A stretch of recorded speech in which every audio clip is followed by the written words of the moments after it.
بسم الله الرحمن الرحيم ألف لام ميم.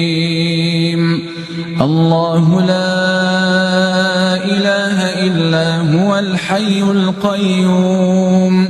نزل عليك الكتاب بالحق مصدقا لما بين يديه وأنزل التوراة والإنجيل من قبل هدى للناس وأنزل الفرقان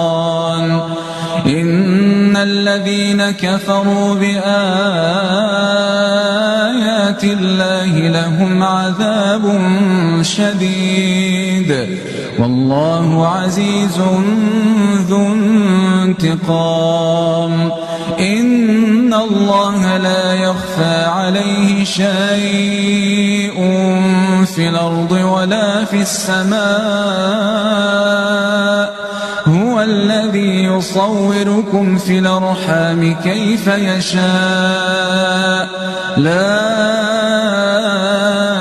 إله إلا هو العزيز الحكيم هو الذي أنزل عليك الكتاب منه آيات محكمات